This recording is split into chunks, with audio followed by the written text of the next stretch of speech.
এই মুক্তিযুদ্ধের চেতনা শব্দটি এমনভাবে গড়ে উঠেছে যেখানে মুক্তিযুদ্ধের যে বিপুল তাৎপর্য, বিশেষত জনমুক্তির আকাঙ্ক্ষা, একটা গণতান্ত্রিক সেকুলার রাষ্ট্র গঠনের যে আকাঙ্ক্ষা, সেটা থেকে বহু দূরে চলে গিয়ে সংকীর্ণ হয়ে অল্প কিছু মানুষের আশ্রয়স্থল হয়ে দেশের বাকি বিপুল পরিমাণ মানুষকে অপর হিসেবে সাব্যস্ত করে আওয়ামী শাসনে যাই অপরের নাম দাঁড়িয়েছিল রাজাকার, কমন নাম।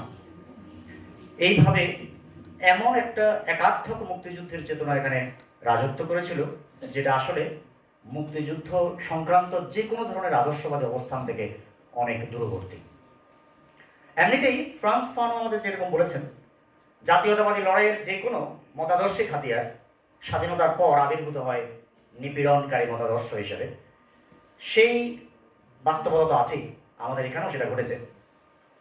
তার উপর কতগুলো খুবই সংকীর্ণ একার্থক বর্গের মধ্যে এই মুক্তিযুদ্ধের চেতনা ব্যাপারটি যেভাবে বন্দী হয়েছিল, আমাদের জন্য সবচেয়ে জরুরি কাজ হলো সেটাকে প্রশ্ন করা।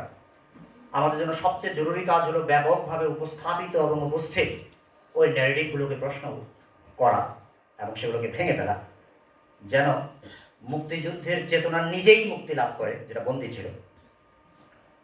তা না করে আমাদের অন্তত একাংশ, ছোট একাংশ, তারা এই ফাঁদে পা দিয়ে বরং উল্টো প্রপাগান্ডা করে। বিপুল পরিমাণ মানুষ এই কথা উপস্থাপন করার চেষ্টা করেছে যে ৭১ এবং ২৪ একটা পরস্পর প্রতিস্পর্ধী জায়গায় দাঁড়িয়ে গেছে।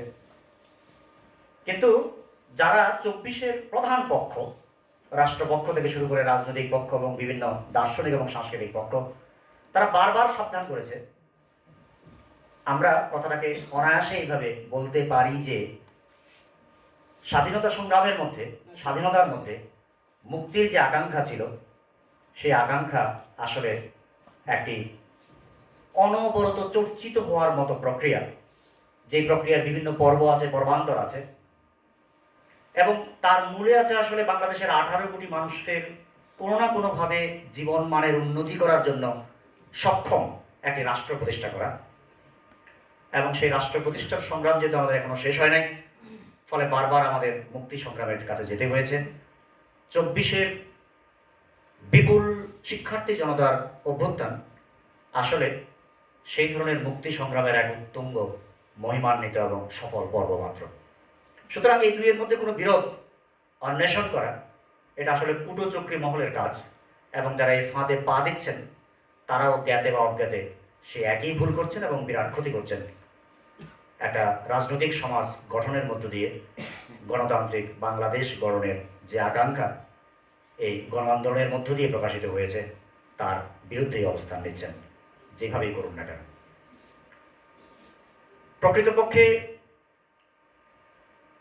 অন্য যে কোনো জাতীয় বড় সংগ্রামের মতো মুক্তিযুদ্ধ ততক্ষণ পর্যন্ত আমাদের জীবনের সর্বোত্তম সুফল বয়ে আনবে যতক্ষণ এটা মিথের আকার না নিয়ে একটা জীবন্ত বাস্তব হিসেবে উপস্থিত থাকবে। গত সরকারের মুক্তিযুদ্ধের চেতনা একটা মিথের আকার নিয়েছিল, যেটা বস্তুত, যেটার গড়ন বিশ্বাসের মতো।